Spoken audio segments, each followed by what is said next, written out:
10 محرم کو دسترخوان وسیع کرنا، یہ بڑا دلچسپ سوال ہے، اس میں میرا خیال ہے سب کو بہت زیادہ دلچسپی ہوگی۔ 10 محرم کے دن دسترخوان وسیع کرنے کی کیا فضیلت ہے، جبکہ 10 محرم کو روزہ رکھا جاتا ہے، 10 دن میں کچھ کھاتے پیتے نہیں اور افطار کے وقت 11 محرم شروع ہو جاتی ہے، تو اس حدیث پر کس طرح عمل کیا جائے گا؟ عائشہ صاحبہ نے کراچی سے پوچھا ہے۔ اچھا، بعض لوگ یہ بھی کرتے ہیں، یہ کسی نے سوال پوچھا ہے، یہ ہمارے کیمرہ مین نے ہی پوچھا ہے، نبیل بھائی نے، کہ مجھے تو یقین نہیں آ رہا کہ ایسا بھی کرتے ہیں، لیکن یہ بتا رہے ہیں کہ بہت سارے سنی حضرات یہ کرتے ہیں کہ محرم میں امام بارگاہوں میں جا کے منتیں مانتے ہیں اور پھر اگلے سال ان منتوں کو پورا بھی کر رہے ہوتے ہیں جو بھی انہوں نے منتیں مانی ہوتی ہیں۔ تو دیکھیں، یہ بھی حرام اور ناجائز عمل ہے۔ منت کے لیے کوئی دن مہینہ متعین نہیں ہے، جب چاہے جہاں چاہے منت مان سکتے ہیں، اور منت کی حقیقت کیا ہے کہ اس کی ورڈنگ کیا ہے، اس کے لیے کسی جگہ نہیں جانا جائز ہے، بلکہ اس کے یہ کہ جہاں بھی آپ ہیں آپ یہ الفاظ کہہ سکتے ہیں کہ اے اللہ اگر میرا یہ فلاں کام ہو گیا تو میں اتنے پیسے صدقہ کروں گا، اے اللہ اگر میرا یہ فلاں کام ہو گیا تو میں اتنے روزے رکھوں گا، اے اللہ اگر میرا مریض ٹھیک ہو گیا یا میری بیماری ٹھیک ہو گئی تو میں اتنی رکعت نماز پڑھوں گا۔ اس طرح کی منتیں ماننا جائز ہے، اس کے لیے امام بارگاہ یا مسجد یا کسی مزار پہ جانا حرام ہے۔ خوب سمجھ لیں، یہ گھر بیٹھے بیٹھے ہو سکتا ہے، یعنی اس کا کوئی جگہ شریعت نے منت کے لیے متعین نہیں کی ہے۔ اسپیشل اس کام کے لیے آپ مسجد جا رہے ہیں کہ یہ سوچ کے کہ وہاں جا کے منت مانوں گا تو شاید منعقد ہوگی، ایسا نہیں ہے، منت کہیں بھی ہو جاتی ہے۔ ہاں، کوئی مسجد میں نماز کی نیت سے جائے کہ 2 رکعت پڑھ کے اللہ سے دعا مانگوں گا تو ایک الگ بات ہے، اس کے لیے مسجدیں ہیں، تو مزار تو اس کے لیے بھی نہیں ہے، وہ تو وہاں تو بالکل ہی حرام ہے۔ تو اس لیے آپ بدعت کی تائید میں امام بارگاہ جاتے ہیں اور وہاں منتیں مانتے ہیں تو یہ حرام ہے، ناجائز ہے، اس سے منت پوری نہیں ہوگی بلکہ الٹا اللہ کی طرف سے عذاب آ سکتا ہے آپ کے اوپر، کیونکہ اللہ نے جو کام جس طرح سے بتایا اسی طرح سے ہوگا۔ تو منت کا اصل طریقہ کیا ہے کہ عبادت کی نظر، اس کو عربی میں نظر کہتے ہیں، نظر۔ تو قرآن نے کہا ہے کہ یوفون بالنذر ویخافون یوما کان شرہ مستطیرا، ہمارے نیک بندے جب کوئی نظر مانتے ہیں تو اس کو پورا کرتے ہیں، اللہ نے جب کام کر دیا تو وہ نظر پھر آپ پوری کریں۔ تو اس کا طریقہ کیا ہے کہ آپ گھر میں بیٹھیں، جہاں بھی ہیں، آپ زبان سے یہ الفاظ دہرا دیں کہ اے اللہ اگر میرے مریض کو شفا مل گئی یا میں ٹھیک ہو گیا یا میں امتحان میں پاس ہو گیا تو میں اتنے پیسے صدقہ کروں گا یا کروں گی، یا اتنی رکعت نماز پڑھوں گا یا پڑھوں گی، یا اتنے روزے رکھوں گا یا رکھوں گی۔ اس طرح کی عبادت کی نظر ہوتی ہے، اس کے علاوہ نہیں ہوتی۔ بعض لوگ یہ نظریں مان رہے ہوتے ہیں کہ میرا یہ کام ہو گیا تو داتا دربار پہ اتنی دیگیں چڑھاؤں گا، یہ نظر پوری کرنا بھی حرام ہے، کام ہو بھی جائے تو دیگیں چڑھانا جائز نہیں ہے۔ بعض لوگ یہ کہہ رہے ہوتے ہیں کہ یہ کام ہو گیا تو امام حسین کے نام کی یا غوث اعظم کی نام کی اتنی دیگیں نکالوں گا، یہ سب غلط چیزیں ہیں۔ صدقے کی نظر ہوتی ہے اللہ تیرے نام پہ میں اتنے غریبوں کو کھانا کھلاؤں گا، یہ نظریں ہوتی ہیں صدقے کی، جو اللہ کے لیے ہوتا ہے صدقہ۔ تو اس میں یہ کہ کھانا کھلانے کی، صدقہ خیرات کی نظر ہو سکتی ہے، اور عبادت کی نظر ہوتی ہے۔ یہ جو مزاروں پہ جانے کی نظر اور فلاں پہ جا پہ چڑھاؤں گا، یوں کروں گا، ایسے کروں گا، یہ جو اوٹ پٹانگ قسم کی نظریں آ رہی ہیں یہ حرام ہیں، ناجائز ہیں، اس کی کوئی حیثیت نہیں ہے شریعت میں، ان کو پورا کرنا بھی واجب، نہ صرف یہ کہ واجب نہیں ہے بلکہ جائز ہی نہیں ہے۔ تو گھر بیٹھے بیٹھے جب چاہیں آپ نظر مان سکتے ہیں، زبان سے کہیں گے تو نظر ہوگی، دل میں نہیں ہوتی، لیکن شریعت نے منت ماننے کو بہرحال پسند نہیں کیا ہے۔ نبی صلی اللہ علیہ وسلم نے فرمایا کہ جو نظر مانتا ہے نا وہ تقدیر کو تو نہیں ٹال سکتا، اللہ اس کے ذریعے کنجوس سے پیسہ نکلوا دیتے ہیں، یعنی تقدیر میں بیماری ٹھیک ہونا ہوگی تو ہو جائے گی، کامیابی ہوگی تو ہوگی، وہ تو، لیکن کیا ہوتا ہے کہ بندہ ٹھیک ہو جاتا ہے اور جو آدمی کبھی صدقہ نہیں کرتا اس بہانے اس کی جیب سے، کنجوس کی جیب سے پیسے نکل جاتے ہیں، ویسے تو دے نہیں رہا تھا صدقہ تو اللہ نے بیماری میں ڈال دیا، چل اب منت مان تاکہ میں بیماری ٹھیک کروں اور تو اب پیسے نکال یہاں سے۔ تو کنجوسوں کے ذریعے، کنجوسوں کا پیسہ نکلوانے کے لیے یہ کام ہوتا ہے، بے نمازیوں کو نماز پڑھوانے کے لیے، جو روزہ نہیں رکھتے ان کو روزہ رکھوانے کے لیے۔ تو اس حدیث سے پتہ چلتا ہے کہ منت اور نظر کو جائز ہے لیکن پسند نہیں کیا گیا۔ علماء نے اس کی وجہ بیان کی ہے کہ یہ ایک طرح سے نا اللہ سے ایک طرح کا مقابلہ چل رہا ہے کہ اے اللہ میرے مریض کو یا مجھے ٹھیک کر دے تو میں اتنے روزے رکھوں گا، یعنی بارگیننگ ہو رہی ہے اللہ تعالیٰ سے کہ اگر نہیں ٹھیک کیا تو میں نہیں رکھتا، جا بھائی، اے اللہ اگر میں پاس ہو گیا نا تو میں 1,00,000 روپے صدقہ کروں گا، اگر نہیں ہوا تو ہم بھی صدقہ نہیں کر رہے۔ تو ایک طرح کا نا مقابلہ چل رہا ہے۔ عبدیت یہ ہے کہ اللہ تو مجھے پاس کرے گا تو بھی 1,00,000 روپے دوں گا، نہیں کرے گا تو بھی 1,00,000 روپے دوں گا، اس لیے کہ میں تو تیرا بندہ ہوں، لیکن تو مجھے ویسے ہی پاس کر دے امتحان میں، چاہے میں 1,00,000 دوں یا نہیں دوں، میں تو تیرا بندہ ہوں، میں تو فقیر ہوں۔ فقیر بارگیننگ تھوڑی کرتا ہے، سیٹھ صاحب آپ نے مجھے اگر 100 روپے دیے نا تو میں بھی آپ کا فلاں کام بنا دوں گا. فقیر کہتے ہیں اللہ کے نام پہ 100 روپے دے دو, میں فقیر پھٹا, پرانے کپڑے میرے, میں کیا کروں گا یار آپ کے لیے. تو اللہ سے بھی بھکاریوں کی طرح مانگنا یہ اللہ کو زیادہ پسند ہے. منت ماننا بھی جائز ہے لیکن پسندیدہ کام نہیں ہے. ہاں جس طرح سے امام بارگاہوں میں یا مزاروں میں جا کے منتیں مانی جا رہی ہیں وہ بالکل حرام ہے, بالکل ناجائز ہے. اور اس کے لیے محرم کا دن متعین کرنا یہ سمجھ کے کہ اس میں منت زیادہ پوری ہوگی, یہ بھی حرام ہے, ناجائز ہے اور بدعت کی تائید ہے. اس سے آپ سب لوگ اجتناب کریں, اس سے گناہ ملتا ہے. اچھا جی, اب میں آتا ہوں جی محرم میں دسترخوان وسیع کرنا کیسا ہے. اس بارے میں ایک روایت ہے کہ عاشورہ کے دن جو اپنے اہل و عیال پر دسترخوان وسیع کرے گا, ان کو کھلائے گا, تو اللہ اس کے رزق میں برکت دیں گے. یہ روایت سند کے لحاظ سے کمزور ہے. بعض علماء کی رائے یہ ہے کہ اگرچہ کمزور روایت ہے مگر فضائل میں چلتی ہے, تو کوئی اچھی نیت سے دسترخوان وسیع کر دے, وسیع کر رہا ہے نا, کوئی یتیم کے منہ سے نوالا تو نہیں چھین رہا نا, کھلا ہی رہا ہے, تو اگر کوئی گھر والوں پہ اس دن اچھا کھلا دے گا تو اس میں کیا حرج ہے. بعض علماء کی یہ رائے ہے, وہ بھی اصحاب علم ہے. لیکن بندہ ایک کو ہمیشہ سے ایک اشکال رہا ہے کہ جب ایک بالکل بے غبار صحیح حدیث ہمارے سامنے موجود ہے تو اس کے مقابلے میں ایسی کمزور روایت کو ہم کس بیس پہ ترجیح دے سکتے ہیں. ہمارے سامنے جو بے غبار اور بالکل مستند حدیث ہے جس کی سند پہ کوئی کلام نہیں ہے, وہ ہے روزہ. عاشورہ کے دن روزہ رکھنا چاہیے. روزہ اور دسترخوان آپس میں جمع نہیں ہو سکتے. یعنی عاشورہ کے دن جب آپ دسترخوان وسیع کریں گے تو روزہ کیسے رکھیں گے. تو بعض لوگوں نے یہ تعویل کی ہے کہ افطاری میں کر لیں آپ, تو افطاری میں تو 10 تاریخ نہیں رہے گی نا, 11 شروع ہو جائے گی, وہ تو 11 محرم ہو جائے گی. بعض لوگوں نے یہ کہا کہ جی 9 محرم کو جب سورج غروب ہو تو عاشورہ کی رات کو دسترخوان وسیع کر لیں.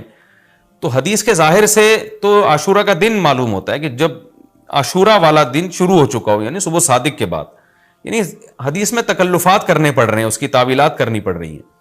تو اس بارے میں علامہ ابن تیمیہ رحمہ اللہ کی رائے ہمیں بہت صحیح معلوم ہوتی ہے. انہوں نے یہ لکھا ہے کہ اصل میں ہوا یہ تھا کہ جب شیعہ حضرات نے عاشورہ کے دن کو منحوس سمجھنا شروع کر دیا کہ یہ منحوس دن ہے اور اس میں غم کا دن ہے, تو بعض سنیوں نے ان کے مخالفت میں نا اس کو خوشی کا دن منانا شروع کر دیا. یعنی ہوتا ہے نا آپ کسی کی مخالفت میں حد سے تجاوز کرتے ہیں, تو انہوں نے خوشی کے دن کے لیے اس میں کھانے پینے کی روایتیں گڑھ لی, کھاؤ پیو کھلاؤ پلاؤ, تاکہ بالکل ان کی مخالفت ہو. تو حقیقت یہی معلوم ہوتا ہے کہ چونکہ صحیح حدیث میں روزے کا تذکرہ ملتا ہے اور روزہ اور کھلانا پلانا جمع نہیں ہو سکتے.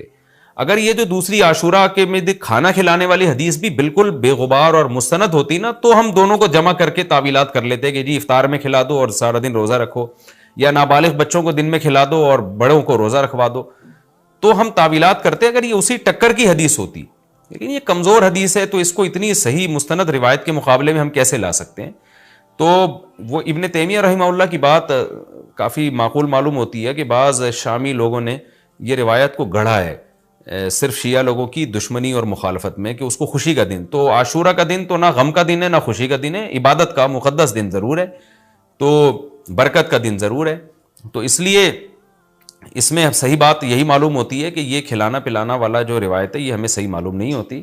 روزہ رکھیں, اور افطاری میں تو ویسے ہی دسترخوان وسیع کرنا چاہیے. افطاری میں سموسے پکوڑے جلیبیاں بچوں کو کھلائیں تاکہ ان کو روزہ رکھنے کی اور زیادہ حوصلہ افزائی ہو. تو اس لیے ہماری رائے اس میں یہی ہے کہ عاشورہ کے دن بس روزہ ہی کی فضیلت ہے, دسترخوان والی بات ہمیں ٹھیک معلوم نہیں ہوتی, کیونکہ اس کے مقابلے میں جو ہے نا دسترخوان والی حدیث کے مقابلے میں زیادہ صحیح حدیث ہے جو روزہ تو کھانا پینے سے اجتناب کا نام ہے, اور افطاری میں تو ویسے ہی آدمی کھا لیتا ہے, وہ اس کے لیے پھر ضرورت نہیں ہے الگ سے ہمیں کسی روایت کی. اچھا بھائی, بیوی کی خالہ اور پھپھی محرم ہے؟ کیا بیوی کی خالہ محرم ہوتی ہے؟ عبداللہ صاحب فیصل آباد سے. نہیں جی, بیوی کی خالہ محرم نہیں ہوتی, اپنی خالہ محرم ہوتی ہے. بیوی کی ماموں, بیوی کے پھپھا, بیوی کے چچا, بیوی کی بھتیجی, بیوی کی بھانجی, یہ سارے نامحرم ہیں. لوگ سمجھتے ہیں میری بیوی کے جتنے محرم ہیں وہ میرے بھی محرم بن گئے. ایسا بالکل بھی نہیں ہے, اتنا فری ہونے کی ضرورت بالکل بھی نہیں ہے آپ کو. جب بیوی کی بہن آپ کی محرم نہیں ہے تو باقی کون آپ کا محرم ہو جائے گا؟ تو صرف بیوی کی اماں, نانی, دادی, دادا, دادا تو ویسے ہی مرد ہیں. جو نانی، دادی، پوتی، نواسی، بیٹی، یہ سب آپ کے لیے محرم ہے. یعنی بیوی کی بیٹی جو سوتیلی بیٹی کہلاتی ہے، یہ بیٹی کی بیٹی ہو گئی، وہ بھی سوتیلی بیٹی ہے. تو بیوی کی اماں، بیوی کی نانی، بیوی کی دادی، یہ سب محرم ہے. یعنی بیوی کے اصول اور اس کے فروع، ماں باپ اور اولادیں، یہ سب آپ کے لیے محرم ہیں. اس کے علاوہ جتنے رشتے ہیں بیگم کے، وہ سب آپ کے لیے نامحرم ہیں. اگلا سوال بھی ایسا ہی ہے بھائی، محرم اور نامحرم رشتے کا اصول بتا دیں. کیا چاچی نامحرم میں سے ہے؟ محرم اور نامحرم کے درمیان فرق کرنے کا کوئی اصول ہو تو بتا دیجئے. ام حبیبہ کراچی سے کہہ رہے ہیں اگر اصول ہو تو بتا دیں. ظاہر ہے اصول ہی نہ ہوتا تو میں پتہ کیسے چلتا کہ کون محرم کون نامحرم. دیکھیں اصول یہ ہے کہ زندگی بھر جس سے آپ کا نکاح کبھی بھی نہیں ہو سکتا وہ آپ کے لیے محرم ہے، اور جس سے کبھی بھی کسی بھی ٹائم پہ نکاح آپ کے لیے جائز ہو سکتا ہے وہ آپ کے لیے نامحرم ہے. مثال کے طور پر مرد کے لیے اپنی سالی، مرد اپنی بیوی کی بہن سے نکاح نہیں کر سکتا جب تک بیوی زندہ ہے. بیوی کا انا للہ ہو گیا یا طلاق ہو گئی تو اس کی بہن سے اب یہ نکاح کر سکتا ہے. تو اس سے پتہ چلا کہ بیوی کی بہن سے جو نکاح حرام ہے وہ وقتی طور پہ حرام ہے، ہمیشہ کے لیے حرام نہیں ہے. تو اس لیے بیوی کی بہن ہمیشہ کے لیے نامحرم ہے. آپ کا کسی خاتون سے نکاح ہوا، لوگ کیا کرتے ہیں جی میری وائف ہے تو اس کی بہن تو چونکہ اس سے میرا نکاح نہیں ہو سکتا لہذا وہ تو میری بہن بن گئی. ایسا بالکل بھی نہیں ہے. آپ کی جو وائف ہے اس کی بہن آپ کی نامحرم ہے، اس کو آپ سے پردہ کرنا پڑے گا اور آپ اس سے زیادہ فری نہیں ہو سکتے. زیادہ کا مطلب تھوڑا سا بھی فری نہیں ہو سکتے. تو اسی طرح اپنی جو چچی ہے یا ممانی ہے، ماموں کے مرنے کے بعد ممانی سے نکاح ہو سکتا ہے، یا ماموں اگر ممانی کو طلاق دے دے تو بھی نکاح ہو سکتا ہے. اسی طرح چچی ہے، یعنی آپ کے چچا کی جو وائف ہے، چچا کے مرنے کے بعد چاچی سے نکاح ہو سکتا ہے. لہذا چچی بھی نامحرم ہے، ممانی بھی نامحرم ہے. تو چچی پر لازم ہے کہ اپنے دیور کے بیٹے سے پردہ کرے. اسی طرح ممانی پر لازم ہے کہ اپنے شوہر کے بھانجے سے پردہ کرے. تو یہ نامحرم رشتے ہیں. ہاں اگر چچی عمر میں زیادہ ہے یا ممانی عمر میں زیادہ ہے تو پھر چہرے کے پردے کی گنجائش ہے کہ چہرے کا پردہ نہ کرے وہ. لیکن نارملی عام جوان چچی ہے یا جوان ممانی ہے تو اس پر تو بہرحال چہرہ چھپانا بھی ضروری ہے. تو یہ محرم اور نامحرم رشتوں کی ڈیٹیل ہو گئی. حدیث میں آتا ہے یحرم من الرضاعۃ ما یحرم من النسب. نسب سے جو رشتے حرام ہوتے ہیں دودھ پلانے سے بھی وہ رشتے حرام ہو جاتے ہیں، یعنی وہ بھی وہ محرم بن جاتے ہیں. تو اگر آپ کی جیسے سگی خالہ ہے نا وہ آپ کی محرم ہے، تو اسی طرح رضائی خالہ بھی محرم ہے. کیا مطلب؟ آپ نے کسی خاتون کا دودھ پیا تو وہ خاتون آپ کی اماں بن گئی، اس کی بہن آپ کی خالہ بن گئی اور اس کی اماں آپ کی نانی بن گئی. اسی طرح یعنی آپ نے دودھ پیا کسی خاتون کا تو اس خاتون کے شوہر آپ کے ابا بن گئے اور شوہر کی بہن آپ کی رضائی پھپھی بن گئی، تو اس سے بھی پردہ نہیں ہے. تو یہ ڈیٹیل تھی محرم اور نامحرم کی. فہد صاحب نے کراچی سے پوچھا ہے کہ مفتی صاحب آج 14 اگست کی رات ہے، 2022 14 اگست، تو نوجوان لڑکے لڑکیاں مکس گیدرنگ کرتے ہیں، میوزک چلتا ہے، ڈانس کرتے ہیں.